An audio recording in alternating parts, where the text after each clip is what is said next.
Film शुरू होती है दो रैबिट भाइयों से, जिसमें बड़े भाई का नाम पीटर तो छोटे भाई का नाम लैपिन है। वो लोग एक ऐसी दुनिया में रहते हैं जहाँ पर बादशाह बनने के लिए बस एक बहुत बड़े कीमती खजाने की जरूरत होती है। इस बार लैपिन बादशाह बनना चाहता है तो वो खजाने की तलाश में एक जंगल में आया है। वो यहाँ एक गार के पास पहुँचते हैं जिसका दरवाजा उन्हें बंद मिलता है। लैपिन के पास एक अजीब सी चाबी होती है, उसके ऊपर रैबिट ही बना हुआ था। वो उस चाबी से दरवाजा तो खोल लेता है, लेकिन जैसे ही अंदर जाता है तो बहुत से तीरों से अचानक उन लोगों पर हमला हो जाता है। पीटर जो कि बड़ा भाई था और काफी ज़हीन भी था, वो जानता था कि इतना कीमती खजाना इतनी आसानी से उन्हें नहीं मिल पाएगा। वो पहले से ही अपने आप को इन मुश्किलों के लिए तैयार करके आया था। इन्हीं सब चीजों के चलते उसने न सिर्फ अपने आप को बचा लिया था, बल्कि वो अपने भाई को भी बचा कर वहाँ से आगे ले आया था, जहाँ उनके रास्ते में बड़े बड़े पत्थर थे जिन्हें वो कूद कूद कर पार करते हैं। और ऐसे ही बहुत सी मुश्किलों को पार करते हुए आखिरकार वो लोग एक खरगोश तक पहुँच जाते हैं। ये खरगोश एक स्टैचू था जिसे वो लोग खजाना समझ रहे थे। लैपिन बहुत खुश होता है कि उसे खजाना मिल गया। वो स्टैचू को उठाकर जैसे ही बाहर कदम रखने लगता है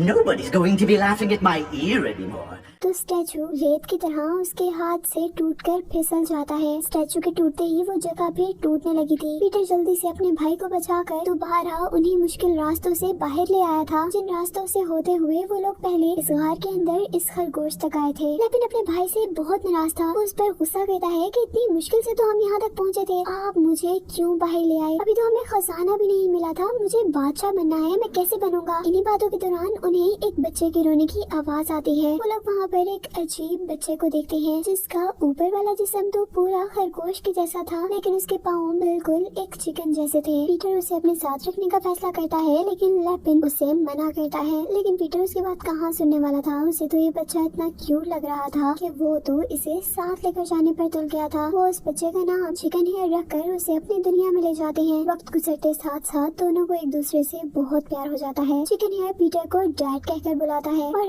आज उसके डैड काफी टाइम बाद एक बहुत बड़े बहरी सफर से वापस आ रहे थे। वो अपने साथ एक बहुत ही कीमती, बहुत ही बड़ा सोने का चम्मच लेकर आए थे। उस बड़े से कीमती चम्मच की वजह से वो यहाँ का बादशाह बन गया था। चिकन हेयर अपने डैड को देखकर बहुत खुश था। वो उन्हें जैसा बनना चाहता था। वो उनसे उनकी कामयाबी की स्टोरी सुनता है और अब उनके जैसा बनने के लिए मेहनत करना शुरू कर देता है। इस काम के लिए उसने बहुत ही इंटरेस्टिंग बुक्स पढ़ना शुरू कर दी थी, जिसमें बड़े बड़े सफर और कीमती खजानों को पाने के बारे में लिखा होता था। वो हर चीज को बहुत गौर से पढ़ता था, ये सोचकर कि शायद उसे अपने डैड की तरह कोई राज की बात पता चल जाए जो खजाना ढूंढने में उसकी मदद करे।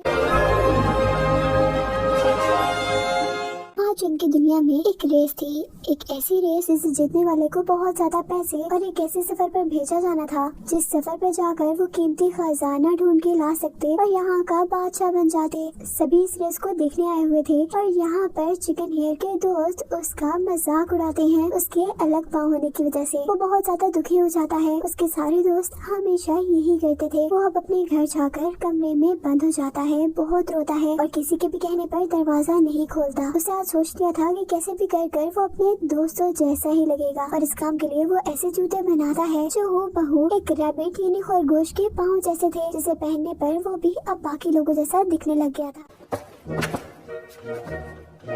उसके डैड उसे समझाते भी हैं कि तुम जैसे हो वैसे ही अच्छे हो, तुम्हें वो चीजें बदलने की जरूरत नहीं जो तुम्हें गॉड ने दी है। लेकिन वो अपने डैड की भी एक नहीं सुनता। उसे लगता था कि कोई भी उसका मजाक नहीं उड़ाएगा। अब ठीक एक साल बाद वैसी ही रेस दोबारा होती है जिसमें चिकन हेयर भी हिस्सा लेता है, लेकिन अपने नकली पाँव होने की वजह से वो इस गेम में खेल ही नहीं पाता और उसके दोस्त हारने पर उसका पहले से भी ज्यादा मजाक बनाते हैं। और यहाँ उसे एहसास होता है कि उसके डैड ठीक कहते थे कि उसे अपनी पहचान नहीं बदलनी चाहिए थी। गॉड ने उसे जैसा बनाया वो वैसे ही बहुत अच्छा था। वो अपने डैड से भी अपने किए की माफी मांग लेता है कि उसने अपने डैड की बात नहीं मानी थी। इस बात का जवाब पीटर देता है कि नहीं, कोई बात नहीं, तुम ही मेरे लिए सबसे कीमती हो जो मुझे खजाना ढूंढते हुए मिले थे। इस सबके बाद चिकन हेयर ने अपना एक मकसद रख लिया था। वो किसी भी तरह खजाना ढूंढकर अपने डैड जैसा बनना चाहता था, इसीलिए वो लाइब्रेरी जाता है जहाँ बहुत सी किताबें पढ़ने के बाद उसे कोई ऐसी किताब नहीं मिलती जिसमें खजाने के बारे में लिखा हो। वो लाइब्रेरी में एक लेडी से खजाने पर लिखी रखी हुई बुक के बारे में पूछता है। वो लेडी उसे बताती है ये बुक तो तुम्हारे अंकल यानी लैपिन के पास है, जो कि पीटर का छोटा भाई था और अब वो जेल में था क्योंकि उसने बादशाह को यानी अपने भाई पीटर को मारने की कोशिश की थी ताकि वो उसकी जगह बादशाह बन जाए। खैर अब चिकन हेयर उस किताब को लेने के लिए अपने अंकल के पास जेल में पहुंच जाता है। लैपिन उसे किताब तो नहीं देता लेकिन चोरी से उसका एक पंख खींच लेता है। इसकी मदद से चिकन हेयर के जाने के बाद लैपिन ने अपने साथ साथ अपने वहाँ पे मौजूद सारे कैदियों को भी आजाद करवा दिया था। जब ये बात चिकन हेयर के डैड को यानी पीटर को पता चलती है कि उसका भाई जेल से भाग गया है तो वो चिकन हेयर पर बहुत नाराज होते हैं कि उसे जरूरत ही क्या थी जेल में जाने की जहाँ लैपिन कैद था। वो अपने डैड से माफी मांगता है और दोबारा जेल में जाता है ये ढूंढने के लिए कि शायद उसे वहाँ से खजाने का कोई सुराग मिल जाए। उसके सोच के मुताबिक जेल से उसे एक किताब, एक कपड़ा और कुछ दीवार पर बने हुए स्केचेस मिलते हैं। किताब में खजाने तक पहुँचने का रास्ता था। ये स्केचेस मैप्स थे। चिकन हेयर ये नहीं समझ पाता कि इनमें से कौन सा रास्ता ठीक है। तभी वो वहाँ पर पड़ा एक कपड़ा रोशनी के सामने करता है और उस कपड़े के सुराग से सारी रोशनियाँ एक मैप पर आकर रुक जाती हैं, जिससे उसे पता चल जाता है कि यही असल खजाने तक पहुँचने का रास्ता है।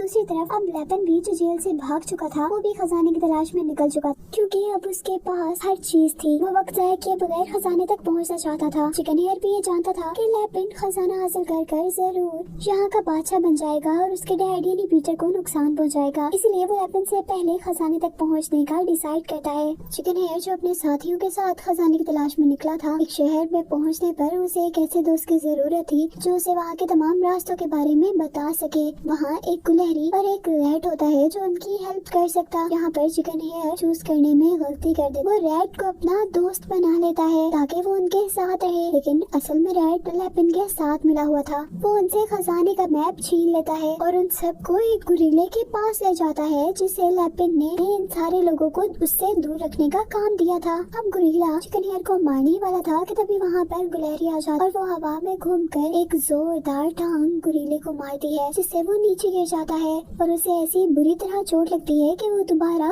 उठ नहीं पाता। वो उसे दोबारा एक जोर का पंच मारती है और चिकन हेयर और उसके दोस्तों को वहाँ से बचाकर ले जाती है। लैपिन को अपने दोस्तों की वजह से पता चलता है कि चिकन हेयर गुरीले के पास से बच आया है। लैपिन को कुछ समझ नहीं आती कि वो इतने छोटे से बच्चे को कैसे रोके। उस छोटे बच्चे ने तो उसकी नाक में दम कर रखा था। उनके रास्ते में अब एक नहर थी। लैपिन खुद उस नहर को पार करके उसके ऊपर का पुल तोड़ देता है ताकि चिकन हेयर और उसके दोस्त वहाँ से आगे ना बढ़ पाए। चिकन हेयर जैसे ही नहर के पास पहुँचता है तो नरम मिट्टी में उसके पाँव जमीन में दबने लगते हैं, जैसे उन्हें कोई जमीन में खींच रहा हो। तब गुलहरी किसी चीज के साथ लटक कर उनकी तरफ एक रस्सी फेंकती है। चिकन हेयर डर जाता है कि अगर वो ऊपर हुआ तो उसके जूते उतर जाएंगे। ऐसे सबको पता चल जाएगा कि वो एक रैबिट नहीं है। गुलहरी को सच में ये बात पता चल जाती है उसके ऊपर होने की वजह से, लेकिन खैर अब वो लोग जंगल की तरफ आगे बढ़ चुके थे जहाँ पर कुछ लोगों ने उन्हें पकड़ लिया था। पहले तो उन लोगों ने चिकन हेयर और उनके साथियों को उल्टा लटकाया था, लेकिन जैसे ही वो देखते हैं कि चिकन हेयर ऊपर से तो एक रैबिट जैसा लेकिन नीचे से एक चिकन जैसा है तो वो उससे डर गए थे, इसलिए उन्होंने उसे पिंजरे में कैद कर दिया था। चिकन हेयर बहुत दुखी होता है कि उसके अलग दिखने की वजह से वो कितनी मुश्किलों का सामना करता है। कोई उसे प्यार नहीं करता, सब नफरत करते हैं। कोई उसे अपनी पार्टी में भी नहीं बुलाता, हत्ता कि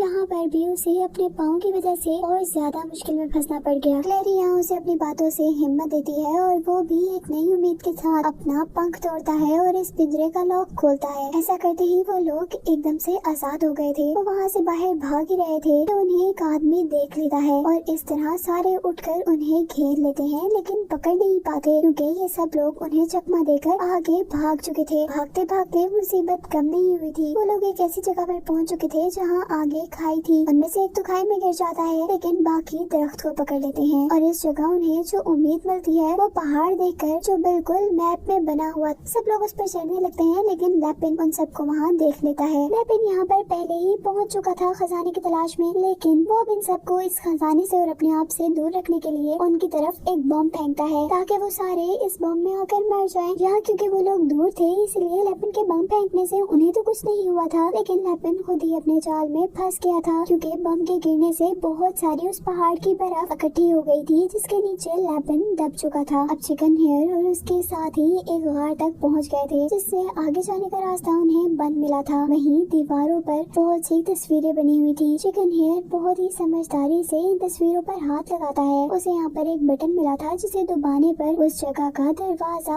खुल जाता है। अब जाहिर सी बात है, अगर ये खजाने का रास्ता था तो उन्हें यहाँ काफी मुश्किलों से गुजरना था। उनके पीछे अब व्हील की तरह की कोई चीज लग गई थी जो तब तक उनके पीछे लगी रहती है जब तक वो एक स्टैचू के पास पहुँचते हैं। और आखिर बहुत सी मुश्किलों को पार करने के बाद जब उसे हैमस्टर स्टिक मिल जाती है तो वहाँ दोबारा उसके पीछे लैपिन आ जाता है। ये देख लैपिन को बहुत गुस्सा आया था कि उसकी इतनी मेहनत के बावजूद वो स्टिक चिकन हेयर को मिल गई। Now give me that scepter. Don't do it! Don't give it to him! वो उससे स्टिक को लेना चाहता था। उसे कुछ समझ नहीं आती कि वो क्या करे, इसीलिए वो चिकन हेयर के दोस्तों को पकड़ लेता है और उससे कहता है कि अगर तुम्हें अपने दोस्तों की जान प्यारी है या तुम उसे बचाना चाहते हो तो ये स्टिक मेरे हवाले कर दो। ऐसे चिकन हेयर को अपने दोस्तों को बचाने के लिए स्टिक लैपिन को देनी पड़ती है। वो अपने लिए अपने दोस्तों को किसी मुश्किल में डालना नहीं चाहता था। लैपिन ने उस स्टिक को लेकर एक मंत्र पढ़ा था, जिस मंत्र को पढ़ते ही उस स्टिक के अंदर से लाइट निकलने लगी थी। उस स्टिक की पावर्स ने अब लैपिन को ताकतवर बना दिया था। वो किसी का भी ख्याल नहीं करता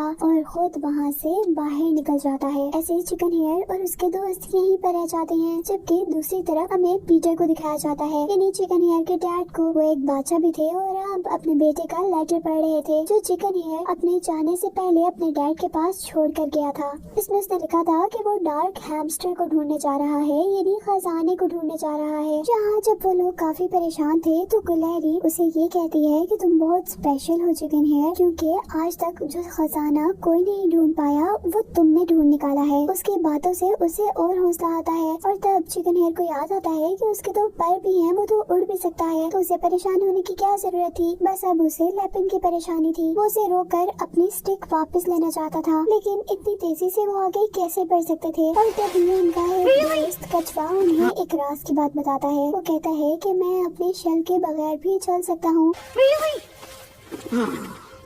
वो अपना शेल उतार कर अपने दोस्तों को दे देता है। उस शेल की मदद से वो लोग बहुत जल्दी महल में पहुंच जाते हैं, लेकिन तब तक लैपिन ने उनकी दुनिया में कब्जा कर लिया था। वो वहाँ का बादशाह बन गया था। अपने भाई की जगह उसने सबको कैद कर लिया था। चिकन हेयर इनकी हेल्प करना चाहता था। सब लोग जैसे ही चिकन हेयर को देखते हैं तो बहुत ज्यादा खुश हो जाते हैं, क्योंकि सबको लग रहा था कि चिकन हेयर के अलावा उन्हें कोई नहीं बचा सकता। वो जल्दी से लैपिन से स्टिक छीन कर सब लोगों की मदद करना शुरू करता है। वो सबको वहाँ से आजाद करवाना चाहता था, लेकिन स्टिक अब काम नहीं कर रही थी क्योंकि उसकी सारी ताकत तो लैपिन ने ले ली थी। और तभी लैपिन उसे बताता है कि ये स्टिक अब मेरे ऑर्डर पर काम करती है। तब चिकन हेयर के डैड यानी पीटर उसे कहते हैं कि अगर तुम ये स्टिक लेकर तोड़ दो तो उसकी ताकत खत्म हो जाएगी। इससे पहले कि चिकन हेयर स्टिक तोड़ देता, लैपिन आकर उससे स्टिक पकड़ लेता है। यहाँ पीटर अपनी रस्सी तोड़वा कर जल्दी से लैपिन पर हमला करता है और इस तरह स्टिक जाकर एक लकड़ी के पुल पर गिर जाती है, जिसके बाद चिकन हेयर और लैपिन दोनों स्टिक को पकड़ने की कोशिश करते हैं। कोई स्टिक अपनी तरफ खींच रहा होता है तो कोई अपनी तरफ, और इस सब के नतीजे में वो कमजोर पुल टूटकर नीचे गिर जाता है, जिसके साथ चिकन हेयर और लैपिन भी गिरने वाले थे। चिकन हेयर ने पुल की रस्सी को जोर से पकड़ लिया था और साथ ही दूसरे हाथ से लैपिन को भी, लेकिन लैपिन की अभी तक बुरी सोच थी। वो न सिर्फ अभी तक उस स्टिक को हासिल करना चाहता था बल्कि वो चिकन हेयर को भी खाई में गिराना चाहता था, और इस कोशिश में वो खुद ही नीचे गिर जाता है। चिकन हेयर अपने बड़े बड़े कानों को अपने पैरों में बदलते हुए उसे बचाने की कोशिश तो करता है, लेकिन लैपिन खाई में गिर चुका था। वो तो मर जाता है, लेकिन यहाँ पर सब लोग चिकन हेयर को देखकर खुश हो जाते हैं। सब उसे प्यार करते हैं और उसके डैड चिकन हेयर से बहुत खुश होते हैं। अब यहाँ के बादशाह दोबारा पीटर ही बन चुके थे। वो चिकन हेयर की जीत की खुशी में एक पार्टी रखते हैं, जिसमें सब लोग बहुत ज्यादा मजे कर रहे थे। यहाँ पर लोगों के लिए मजे मजे के खाने भी थे, और इस पार्टी के बाद चिकन हेयर फिर से अपने नए सफर के लिए निकल जाता है और वो अब एक खजाने के साथ ही वापस आना चाहता था। जाते हुए उसके डैड यानी पीटर उसे एक सोने का चाकू गिफ्ट करते हैं। ऐसे चिकन हेयर सफर पर निकल जाता है, जिसे दिखाते हुए कहानी खत्म हो जाती है।